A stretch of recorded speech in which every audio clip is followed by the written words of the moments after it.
ओम स्वात्मने नमः, सर्वात्मने नमः। ससा अनुष्ठान में आपका स्वागत है। आज की बिंदु संपूर्ण श्रीमद् भगवत गीता अध्याय 1 श्लोक 1.2 ससा दर्शन शैली में।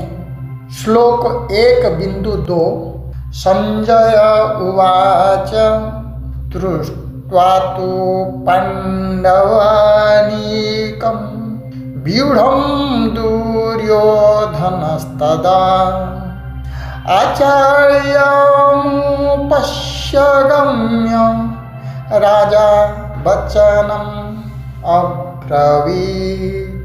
शब्दार्थ दृष्ट्वा यानी देखकर, पांडवानीकम यानी पांडवों की सेना, व्यूढ़म यानी सजी हुई व्यवस्थित, दुर्योधन यानी दुर्योधन, आचार्यम यानी गुरु द्रोण, उपसंगम्य यानी पास जाकर, वचनम अब्रवीत यानी कहा। सरल भावार्थ संजय बोले, उस समय राजा दुर्योधन ने पांडवों की सुसज्जित सेना को देखकर अपने गुरु द्रोणाचार्य के पास जाकर ये शब्द कहे। गहन व्याख्या ससा दर्शन शैली। भूमिका पूर्व श्लोक 1.1 में धृतराष्ट्र यानी आप, हम, शरीर, मन जिसको कहा गया है स्वयं। ससा दर्शन में इसे आकाश चेतना कहा जाता है। संजय यानी साक्षी जो सर्व चेतना हैं, प्रश्न करते हैं, सर्व चेतना से प्रश्न करते हैं, मेरे पुत्र और पांडवों पुत्रों के मन में क्या चल रहा है। अगर समझने में कुछ समस्या हो रहा है तो कृपया पहला वीडियो देखें। अब श्लोक 1.2 में संजय इस प्रश्न का उत्तर देना आरंभ करते हैं। बिंदु 1 संजय उवाच यानी साक्षी चेतना बोल रही हैं। संजय यानी साक्षी चेतना बोले, यह वह अवस्था है जहाँ मन के भीतर चल रहे विचार, डर और योजना सब कुछ देखा जा सकता है, पर दिव्य दृष्टि चाहिए। तुम भी कभी कभी दिव्य दृष्टि से देखे होंगे, जैसे अलार्म से पहले उठ जाना, कई दुर्घटना को पहले से जान पाना, बहुत कुछ है। इसलिए ऐसा बहुत कुछ है। इसलिए जब संजय बोलता है तो संजय नहीं तुम ही बोल रहे हो, यानी तुम्हारा अंतर आत्मा बोल रहा होता है। ससा दर्शन में संजय यानी सर्व चेतना में उभरी हुई एक साक्षी बिंदु है। बिंदु 2 दुर्योधन यानी अहम प्रधान मन। दुर्योधन का मतलब तुम यानी तुम्हारा मन।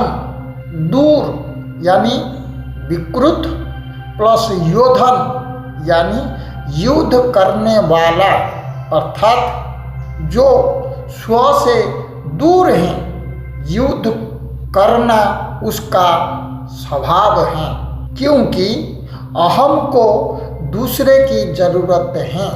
ससा दर्शन में दुर्योधन यानी भय से भरा मन, तुलना करने वाला अहम, असुरक्षा से जन्मा आक्रामक भाव, जब मन स्व से दूर हो जाता है तो वही दुर्योधन बनता है। बिंदु 3 पांडवानीकम दृष्ट्वा यानी सकारात्मक चेतना को देखकर भय पांडव सेना यानी हम श्लोक 1.1 में माम का यानी नकारात्मक विचार और पांडव के लिए सकारात्मक विचार जाने पर जब दोनों शक्ति से पेश आते हैं तो सेना बन जाते हैं। सत्य, विवेक, संतुलन, धैर्य। जब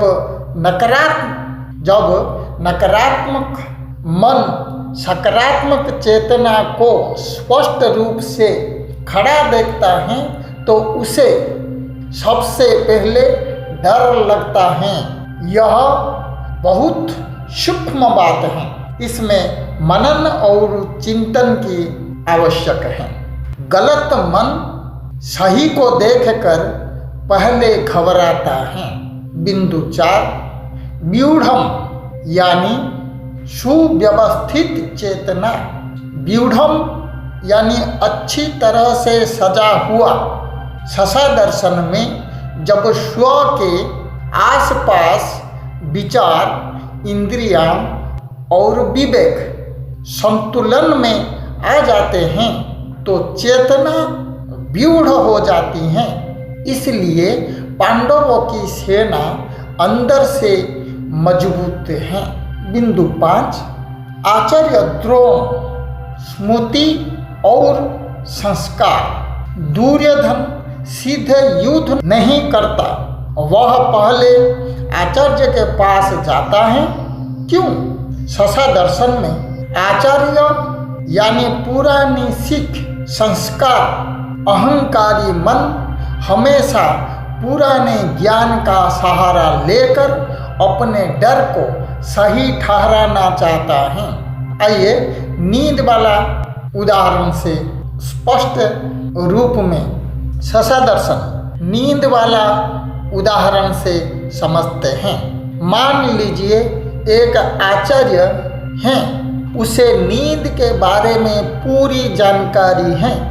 वह बता सकता है बिस्तर 6 इंच ऊंचा हो, 2 तकिए लगाओ, सिर पूर्व दिशा में रखो, कमरे में अंधेरा, शांति, समय तय करो।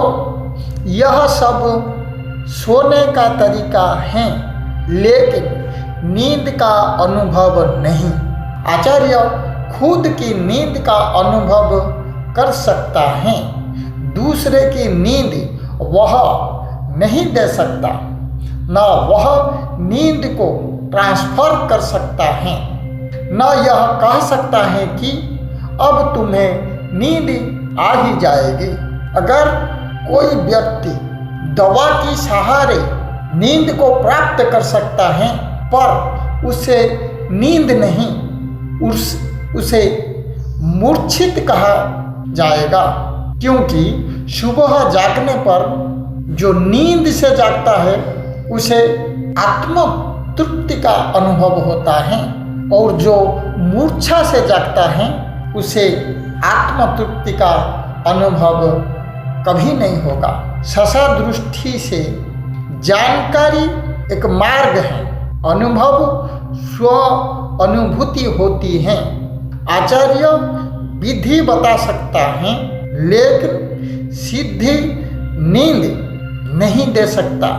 ससा सार नींद सिखाई नहीं जाती, नींद घटित होती है।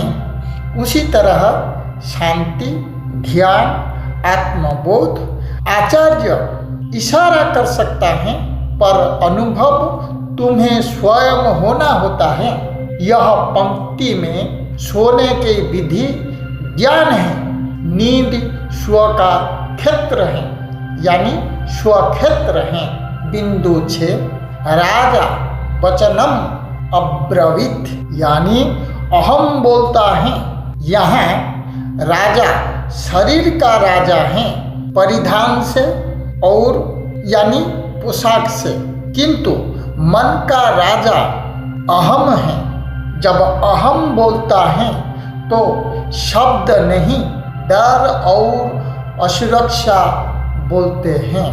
ससा दर्शन में श्लोक 1.2 का सार, जब साक्षी चेतना संजय, जब साक्षी चेतना यानी संजय जागृत होता है तब वह देखती है कि नकारात्मक मन यानी दुर्योधन, सकारात्मक चेतना यानी पांडव को देखकर गुरु स्मृति और पुराने संस्कारों की शरण लेता है। युद्ध अभी शुरू नहीं हुआ पर डर पहले प्रकट हो गया है। अत्यंत संक्षिप्त ससा भावार्थ, स्व के निकट जब विवेक संगठित होता है तब अहम मन डर कर पुराने ज्ञान का सहारा ढूंढता है। यही भीतर का पहला युद्ध है, समापन। इसलिए ससा दर्शन कहता है, पहले स्व को प्रणाम फिर सर्व को प्रणाम। ओम स्वात्मने नमः, ओम सर्वात्मने नमः। श्लोक 1.2 समाप्त। अगली कड़ी में श्लोक 1.3 ससा दर्शन शैली लेकर उपस्थित होंगे। अगर आप केवल सुनने से चले तो, लेकिन देखकर शरीर में मन तक जा सकते हैं, लेकिन सुनकर स्व तक जा सकते हैं।